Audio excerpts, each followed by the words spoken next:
Matin Sport. Mohamed, bonjour. Bonjour. En football, la sélection féminine fixée sur son adversaire en quart de finale de la Coupe d'Afrique des Nations. Ce sera les Ghanéennes qui ont terminé deuxième de leur groupe, qui sont imposées hier devant la Tanzanie sur le score de 4-1. L'Algérie, qui, rappelons-le, nos filles atteignent pour la première fois ce stade suprême de les quarts de finale de la compétition. Il y a une chance de passer en demi. Maintenant, tout ce qui arrivera sera du bonus. Premier objectif atteint. Il faut avoir de l'ambition sur une telle compétition, mais tout en sachant que les adversaires que nous allons affronter, tant on a affronté les Nigérianes, qui restent les meilleurs sur le continent, les Maliennes également qu'on pourrait retrouver, les Ghanéennes qu'on va retrouver, bien ça reste des adversaires difficiles à jouer. Ce qui est sûr, c'est que les Sud-Africaines, j'avais oublié d'en parler également, ça va devenir de plus en plus difficile. Ça va leur permettre de gagner tout d'abord en expérience, de se frotter, de se confronter à des équipes encore supérieures pour gagner en maturité. Il y a de la qualité, mais c'est une équipe qui est en train tout simplement de se mettre en place. Et ça prend du temps. Donc il y a ce premier objectif d'être passé déjà en quart de finale. En attendant, je rappelle que l'objectif, c'est d'aller en Coupe du Monde. Ce ne sera pas chose aisée, il ne faut pas se mentir. Mais à la baguette, il y a un homme qui avait été, je le rappelle, recruté à l'époque de Djahid Zefzef. C'est Farid Benstiti. Farid Benstiti, je le dis, je le redis, pour ceux qui ne nous ont pas écoutés, pour ceux qui nous écoutent tous les matins, eh bien c'est bon de le rappeler, ça reste l'un des meilleurs, si ce n'est en France, reconnu mondialement, sur le travail accompli en matière de football féminin.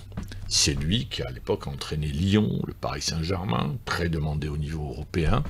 Alors, dans un premier temps, il avait été nommé parce qu'il avait été chargé de l'équipe nationale féminine et du développement du football féminin.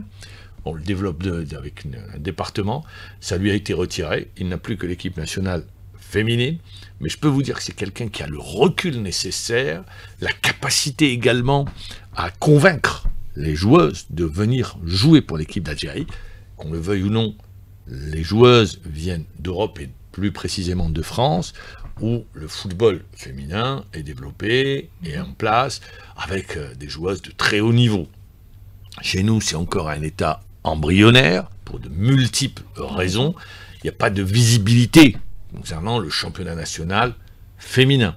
Il serait bon qu'aujourd'hui, les responsables de la fédération ou la ligue chargée du football féminin puissent réfléchir pour donner beaucoup plus de visibilité à ce championnat national féminin. Tout d'abord, si on fait un sondage et nous sortons dans la rue pour poser des questions à des citoyens et leur demander est-ce qu'ils ont suivi un match de football féminin en Algérie, est-ce qu'ils savent qu'il y a un championnat, je suis sûr que sur 10 personnes questionnées, si vous en avez 5 ou 6 qui vous donnent une réponse, déjà ça serait super, c'est très bien. Donc à 2, je pense, 2 personnes, ça reste possible. Mais il faut donner plus de visibilité. Et cette Coupe d'Afrique des Nations, peut être un élément déclencheur, justement, pour pouvoir avoir un championnat national féminin en place. Il est en place, mais avec beaucoup plus de visibilité. Pourquoi pas la retransmission des matchs à la télévision? Pourquoi pas, puisque les hommes, on les voit, les messieurs, on les voit à la télé, pourquoi pas, justement, vendre le championnat national? Faire en sorte que ce championnat national féminin soit attractif. Voilà tous les enjeux. Et puis deuxièmement, j'allais oublier, vous savez, il faut des mesures incitatives. Je vais vous dire par exemple, pourquoi ne pas se mettre d'accord avec les clubs là où se trouve l'école, avec les clubs dans les wilayas, avec les écoles, faire en sorte que les jeunes écoliers, lycéens, lycéennes, se rendent au stade pour assister gratuitement, pas besoin de faire payer, gratuitement pour assister à des matchs de football féminin. Il y a 1001 propositions à faire pour permettre un développement du football féminin. On retiendra que l'Afrique du Sud, championne d'Afrique en titre, sera opposée au Sénégal, ça sera le 19 juillet également, et l'Afrique du Sud termine première du groupe C après sa victoire face au Mali 4-0. Elle était dans le groupe du Ghana. Alors le vendredi 18 juillet, il y aura notamment Nigeria-Zambie. On enchaîne avec la natation. C'est le Shabab Briati de Belouizdad qui a raflé hier 4 titres supplémentaires lors de la 3e journée du championnat d'Algérie.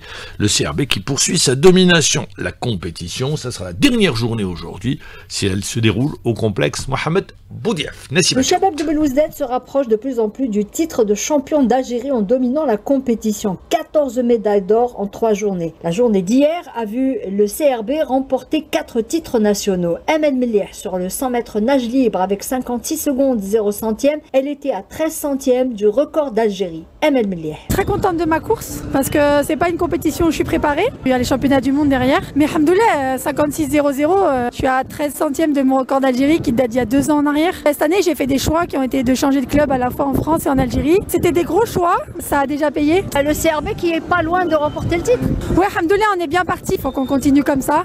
C'est comme une famille le CRB, donc vraiment on se sent bien dans ce club et quand on se sent bien, en général, on nage vite. Fels Benzidoun rafle encore une médaille d'or aux 200 mètres papillon, c'était hier, après avoir gagné le 100 mètres papillon et 200 mètres nage libre. Au total, il remporte 3 titres individuels et 2 au relais. Fels Benzidoun nous parle de la force du Shabab de Belouizdad. La force, c'est la cohésion d'équipe, de nager l'un pour l'autre, c'est de tous donner le meilleur de soi-même, que ce soit sur les relais ou là sur les épreuves individuelles, c'est ça qui fait notre force. L'encadrement aussi a été super, on a le kiné, on a nos entraîneurs, ça va, c'est plutôt bien organisé, donc ça donne de bons résultats. Il y avait également la médaille d'or de Inès Hadji Kouidri sur le 1500 mètres, mais également le relais mixte 4 x 100 mètres nage libre remporté par le Shabab de Belouizdad. Le Mouloudia d'Alger est en 2e position avec 6 titres nationaux, l'USMAG est 3e avec 4 médailles d'or. La 4e journée est prévue ce mardi, les séries à partir de 9 h, les finales sont programmées à partir de 17 h 30. Eh bien, après la consécration du Mouloudia d'Alger chez les dames en haltérophilie, la compétition se déroule à Oran, place aujourd'hui au championnat national messieurs. Ali Hamouche. Here we go in 5, 4, 3, 2, 1, go! Le championnat d'Algérie d'haltérophilie se poursuit ce mardi au village méditerranéen d'Oran avec l'entrée en lice des seniors messieurs. 4 catégories de poids seront concernées par cette 6e journée de compétition. Les 60, 65, 71 et les 88 kilos. Ce rendez-vous est important pour l'encadrement technique de la Fédération algérienne d'haltérophilie qui procédera à la sélection des haltérophiles qui représenteront l'Algérie aux prochains Jeux islamiques. Une compétition qui, contrairement à ce que pourraient penser certains, sera très relevée en haltérophilie, comme l'affirme le directeur technique national Mohamed Bouabache. L'objectif de la Fédération pour cette compétition, c'est de choisir des athlètes qui vont représenter l'équipe nationale aux Jeux islamiques qui vont se dérouler en Arabie Saoudite. C'est très important pour nous cette compétition. Ça va accentuer notre travail sur les catégories olympiques qui sont concernées par la participation aux Jeux islamiques.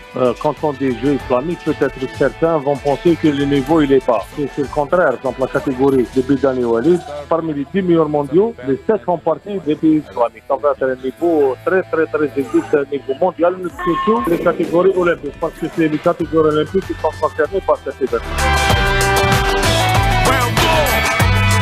Chez les messieurs, toujours, il faut relever que la compétition chez les cadets a été prolifique en record, 9 au total sans tomber. Rappelons aussi que le titre de champion d'Algérie senior chez les dames avait été remporté par le Mouloudia d'Alger devant la jeunesse sportive d'Alger Centre et Abtal Marnia. Rendez-vous à partir de 9 h pour le coup d'envoi de la compétition senior.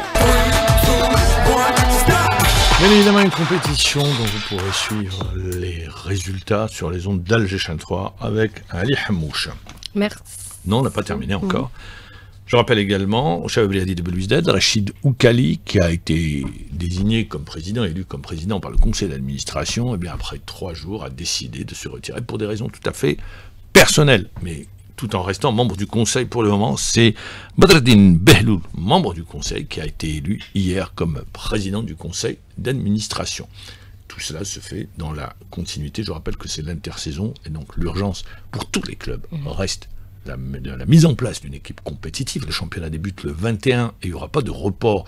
Donc monter une équipe compétitive, préparer les stages pour permettre aux équipes de se préparer dans les meilleures conditions, d'autant plus que c'est une année qui débute très tôt. Il y aura le championnat d'Afrique des Nations des locaux, où l'Algérie est présente. Quand je dis les locaux, ça veut dire les joueurs concernés par le championnat national. Et puis au niveau international, Modric, eh bien oui, il quitte le Real. Il rejoint l'AC Milan pour une année avec le numéro 14. Modric, il est âgé de 40 ans et c'est le joueur le plus titré du Real. Voilà, concernant cette dernière information.